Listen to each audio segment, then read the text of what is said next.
If your watch lives in your head, not just on your wrist, this fixes it. By the end, you'll worry less and you will wear more. Ever thought that the real cost of a watch is just what you pay at the counter? I did. And then I noticed the quiet fees, the time, the small decisions, a little bit of worry. Whether you wear one watch every day or you switch between a few, each piece asks for a little bit of attention. And this is about getting the same joy with less hassle. It isn't about resale or servicing prices, it's about the stuff that showed up after I bought. So whether you're on the road or mostly at home, you'll recognize some of it. I call it the admin tax. It's a small item, but it has a really big shadow. I bought my first watch and it felt great. Complicated, but great. The first week, it was already in my head.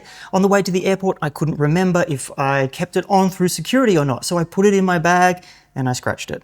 Not a crisis, just a new thought that I hadn't had before. By the time I got home, the what's next began. Late night searches. Do I need watch insurance? How do I store it safely? Do boxes matter for value? None of that was in the plan, obviously. It felt like my first really nice car. I thought I'd bought freedom and speed, and then I started planning routes around certain speed humps and tight car parks. It looked unreal. It just wasn't practical. So the list began. I wrote down the serial number, I took photos for records, I looked into home insurance and found that it doesn't cover travel. I looked at specialist policies, I read quotes, I dug up proof of purchase. This meant I needed a valuation, which also needed a safe place to live. Apparently, paperwork also wants storage as well. Storage for the watch came next. A roll for traveling, a box for home, phone trays, pouches, silica gel for humidity, keep away from magnets, watch airport trays, hotel safe or on the wrist, carry on or checked. And if I'm crossing borders, what do I declare and where? Somewhere in there, I noticed it's not just wearing a watch, it's managing it. That was when it clicked. Owning a watch isn't passive. It creates little loose ends that need tying off. Small to-dos, yes, but they nibble at your time. I sat with that for a second. Do I actually enjoy the admin? Or did it sneak up on me because it felt like it was part of the hobby? I didn't just buy the watch, I bought responsibility. The admin tax turned up here. There's the money side, the insurance premiums, the valuations, the travel add-ons, storage solutions, safes, rolls, boxes, a little bit of servicing. That sits there and that's fine, but you know, it's just persistent. There's the time side, comparing policies, renewal reminders, packing with a plan, sometimes declaring at borders, booking a service and waiting for it, hoping that the estimate stays the same and there's not some plot twist. There's attention. Where is it now? Is it safe? Is it in a safe? If I had to sell it fast, could I do it? Do I wear it to this place or is that asking for trouble? Small questions that add up to a constant hum. And there's mobility. One watch is easy, 3 or 4 need a plan, change countries, and the hobby becomes logistics. Boxes, valuations, insurance, letters, customs. Suddenly, the collection has an itinerary all of its own. Here's how I'm keeping it sane.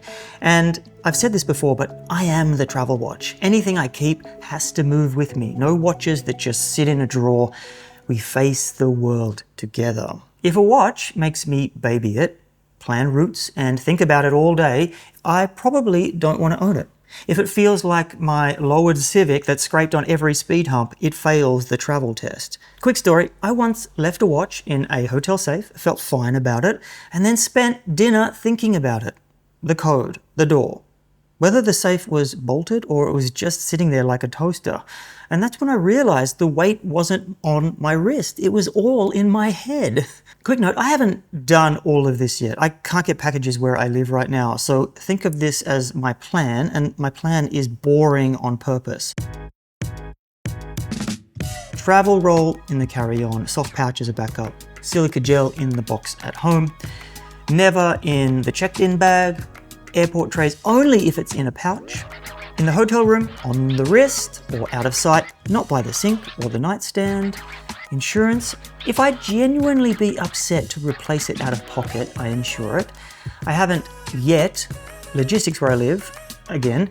But if it would bruise my ego only, I don't bother. If I'm traveling, I read the fine print in the deductible and the exclusions because I don't want to look silly. Look, this could be about anything. I've got plenty of stuff to weigh up, and every kilo will count when I move next.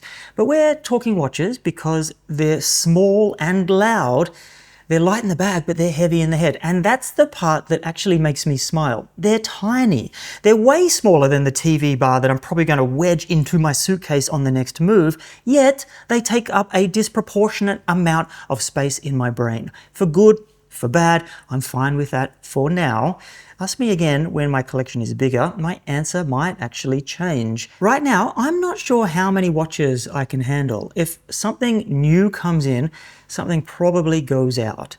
The speed hump test still applies, which is why I'm keeping it simple from here on in. Watches push me to think. Stuff, identity, money, mobility, on paper low demand. In practice, way higher than I expected. I still like thinking about them though. I haven't given up on that part. My rule of thumb these days is simple. I'm gonna buy something to wear. I'm gonna keep it easy to move, tie off loose ends quickly, and if it adds more admin than joy, I am going to pass on it. And these are just my notes from the journey so far. If your collection feels heavier than it should, it might be the hidden costs. Money, time, attention, mobility. Are your watches tools? Are they trophies? Or are they well-lit distractions? And yes, the admin tax is part of why people drift to Rolex. It's the boring answer that works, and that's in the next video.